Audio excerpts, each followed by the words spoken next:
Welcome back सत्य monitor. तो दोस्तों और डियर स्टूडेंट, जैसा कि मैंने आपको पिछली वीडियो में बताया था, आज की इस वीडियो में हम लोग एनडीए के आगे के क्वेश्चन देखेंगे। तो जिन लोगों ने अभी पार्ट 1 और पार्ट 2 नहीं देखा है तो मैं डिस्क्रिप्शन में उसका लिंक दे दूंगा और आई बटन में भी लगा दूंगा, वहां से जाके जरूर वॉच कीजिए। तो हमारा अगला क्वेश्चन है 4। यदि एक अतिपरवलय हाइपरबोला पर कोई बिंदु 3tan थीटा, 2 sec थीटा है तो अतिपरवलय का उत्केंद्रता क्या होगी। तो जो आप इसको सॉल्व करेंगे तो आपका जो सॉल्व करके आंसर आएगा वो आ जाएगा √13/2। तब का राइट आंसर होगा ऑप्शन डी। हमारा अगला क्वेश्चन है 65। एक शंकु काट की उत्केंद्रता ई के संदर्भ में निम्नलिखित पर विचार कीजिए। तो आपको ये कथन दिए गए हैं 3, इनमें से बताना है कि कौन से आपके सही है। पहला कथन है वृत्त के लिए ई बराबर 0। दूसरा है परवलय के लिए ई बराबर 1। दीर्घ वृत्त के लिए ई ग्रेटर देन 1। तो उपयुक्त में से कौन से सही है। तो जो इसमें कथन सही है वो है आपके 1, 2, 3। तो तीनों कथन आपके क्या है, सत्य हैं। तो आपका राइट आंसर होगा ऑप्शन डी। क्वेश्चन है 66। उन दो रेखाओं के बीच का कोण क्या है जिनके द्विघात अनुपात 6,3,6 और 3,3,0 है। तो जो आप इनके बीच के कोण निकालेंगे तो आपका जो कोण निकल के आएगा तो वो आ जाएगा आपका π/4। तो आपका राइट आंसर होगा ऑप्शन बी। हमारा अगला क्वेश्चन है 67। यदि रेखा x-1 बराबर 2xy + 3 बराबर 1 - z दिक कोसाइन LMN है तो L⁴ + M⁴ + N⁴ किसके बराबर है।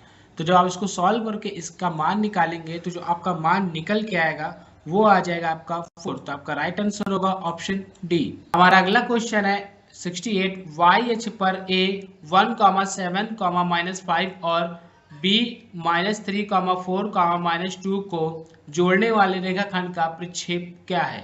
तो अब जो जोड़ने वाले रेखाखंड का प्रक्षेप है वो है आपका 3। तो आपका राइट आंसर होगा ऑप्शन सी। अगला क्वेश्चन है 69। k के ऐसे संभाव्य भागों की संख्या कितनी है जिनके लिए k, 1, 3 और 1, -2, k+1 बिंदुओं को जोड़ने वाली रेखा 15, 2, -4 बिंदु से भिन्न होकर गुजरती है, यानी बिंदु से भी होकर गुजरती है। तो जिससे होकर गुजरती है वो हमारे दो बिंदुओं से। तो आपका राइट आंसर होगा ऑप्शन सी। हमारा अगला क्वेश्चन है 70। मूल बिंदु से समतल x + y + z बराबर 3 पर खींचे गए लंब का पाद है। तो जो खींचे गए लंब का पाद है वो है आपका 1, 1, 1। तो आपका राइट आंसर है ऑप्शन सी। हमारा अगला क्वेश्चन है 71। एक सदिश वेक्टर r बराबर ai cap + bj cap, x और y दोनों अक्षों पर समान रूप से अनंत है। यदि सदिश का परिमाण 2 इकाई है तो a, b के मान क्या है, क्रमशः क्या है। तो जो a और b के मान है क्रमशः वो है आपके √2, √2। तो आपका राइट आंसर है ऑप्शन सी। क्वेश्चन है 72। यदि सदिश वेक्टर a बराबर वेक्टर a + वेक्टर b जहां मॉड वेक्टर a बराबर mod vector b not equal 0 है तो के संदर्भ में निम्नलिखित कथनों पर विचार कीजिए। तो पहला कथन है vector c, vector a - vector b पर लंब है। दूसरा कथन है vector c, a vector a cross vector b पर लंब है। तो जो इनमें से कथन सत्य है वो कथन है हमारा 1 और 2, दोनों कथन हमारे क्या है, सत्य हैं। तो आपका राइट आंसर है ऑप्शन सी। क्वेश्चन है 73। यदि वेक्टर a और वेक्टर b इस प्रकार के दो सदिश हैं कि mod vector a + vector b बराबर mod vector a - vector b बराबर 4, तो निम्नलिखित में से कौन सही। तो इनमें से सही है वो है हमारा वेक्टर a को अवश्य ही वेक्टर b पर लंब होना चाहिए। तो आपका राइट आंसर है ऑप्शन सी। हमारा अगला क्वेश्चन है 74। यदि वेक्टर a, वेक्टर b और वेक्टर c समतली हैं तो vector a cross vector b dot 4 vector c + 5 vector b cross 3 vector c dot 6 vector a किसके बराबर है। तो जो आप इसको सॉल्व करके लाएंगे तो आपका जो आंसर निकल के आएगा वो आएगा 0। तो आपका राइट आंसर होगा ऑप्शन सी। हमारा अगला क्वेश्चन है 75। निम्नलिखित कथनों पर विचार कीजिए। आपको यहाँ पे 3 कथन दिए गए हैं और इनमें से बताना है कि कौन आपका सही है, उपयुक्त में से सही नहीं है। तो इनमें से कौन सही नहीं है आपको इसमें ये बताना है। तो जब आप इसको पूरा सॉल्व करेंगे तो आपका जो इसमें से सही नहीं है वो ना तो कथन 1 सही है आपका, और ना ही कथन आपका 2 सही है, ना ही आपका कथन 3 सही, तीनों कथन आपके असत्य हैं। तो आपका राइट आंसर होगा ऑप्शन डी, 1, 2 और 3 तीनों क्या है, सही नहीं है। 76 यदि limit x tends to a की पावर x माइनस x की पावर a अपॉन x की पावर a माइनस a की पावर a बराबर -1, तो a का मान क्या है। तो जो आप इसको सॉल्व करके लिमिट अप्लाई करेंगे और इसको जब पूरा सॉल्व करके लाएंगे तो जो आपका आंसर निकल के आएगा वो आ जाएगा आपका 1। तो आपका राइट आंसर होगा ऑप्शन सी। हमारा अगला क्वेश्चन है 76, एक कण समीकरण dx अपॉन dt बराबर x प्लस 1 द्वारा प्रदत्त वेग मीटर प्रति सेकंड में है के उससे मूल बिंदु से गतिमान होता है, इस कण द्वारा 24 मीटर की दूरी तय करने में कितना समय लगेगा। वो लगेगा आपका 2 × 5। तो आपका राइट आंसर होगा ऑप्शन सी। 78 जी इंटीग्रेशन 0 टू a, फिर फंक्शन आपको दिया गया है a माइनस एक्स, फिर function x plus function a minus x dx बराबर है। तो जब आप इसको पूरा सॉल्व करेंगे, जो सॉल्व करके लाएंगे तो आपका जो आंसर निकल के आएगा वो आएगा आपका a/2। आपका राइट आंसर होगा ऑप्शन डी। अगला क्वेश्चन है 79, limit x tends to -1 x cube plus x square upon x square plus 3x plus 2 किसके बराबर है। तो आप इसको पूरा जब सॉल्व करेंगे और लिमिट अप्लाई करेंगे तो आपका जो आंसर निकल के आएगा वो आएगा 1। तो आपका राइट आंसर होगा ऑप्शन बी।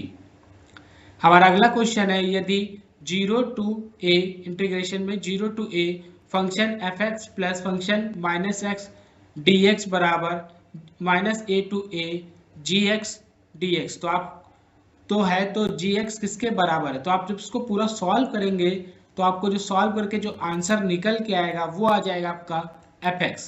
तो आपका राइट आंसर होगा ऑप्शन ए। क्वेश्चन 81, y बराबर √16 minus x square y equal and greater than 0 और x अक्ष पर परिबद्ध क्षेत्र का क्षेत्रफल क्या है। तो जो x अक्ष पर परिबद्ध का जो क्षेत्रफल निकालेंगे तो आपका निकल के आ जाएगा 8 पाई वर्ग इकाई। तो आपका राइट आंसर होगा ऑप्शन बी। 82, वक्र y बराबर -x cube plus 3x square plus 2x minus 27 की अधिकतम प्रवणता किस पर है।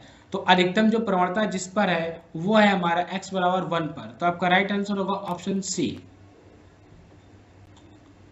हमारा अगला क्वेश्चन है 83, किसी 24 सेंटीमीटर लंबे तार को मोड़कर एक त्रिभुज बनाया जाता है जिसका एक कोण 60 अंश का है। अधिकतम संभव क्षेत्रफल वाले इस त्रिभुज की ऊंचाई क्या है। तो जब इस त्रिभुज की ऊंचाई निकालेंगे तो आपका जो निकल के आ जाएगा वो आएगा 4√3 सेंटीमीटर। तो आपका राइट आंसर होगा ऑप्शन ए। क्वेश्चन है 84, यदि f(x) बराबर e की पावर mod x तो निम्नलिखित में से कौन सा सही है। वो है आपका right answer option D, function 0 अस्तित्व में नहीं है। 85, integration dx upon sec x plus 10x किसके बराबर है।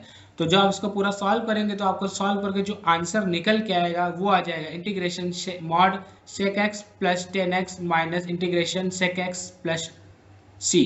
तो आपका राइट आंसर होगा ऑप्शन डी।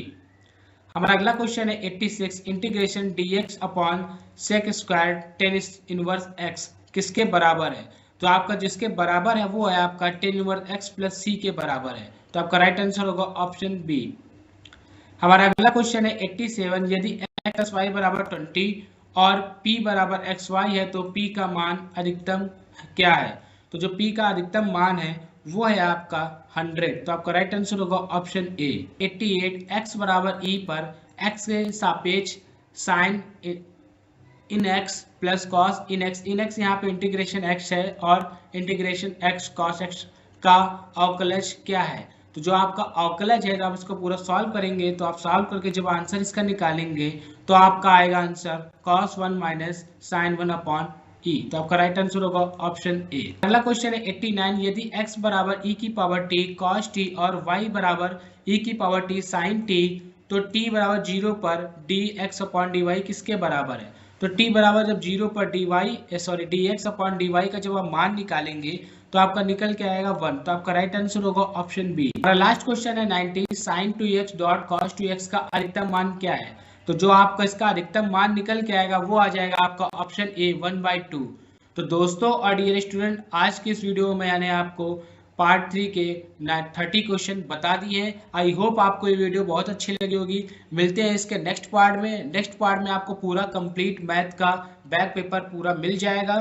तो आई होप आपको ये वीडियो अच्छी लगी होगी और अपने दोस्तों में भी इस वीडियो को शेयर करेंगे। और आपके अब एग्जाम के ज़्यादा दिन नहीं बचे हैं तो प्लीज़ चैनल को सब्सक्राइब कर लीजिए नेक्स्ट ऐसे ही बैक पेपर के लिए। तो मिलते हैं नेक्स्ट वीडियो में।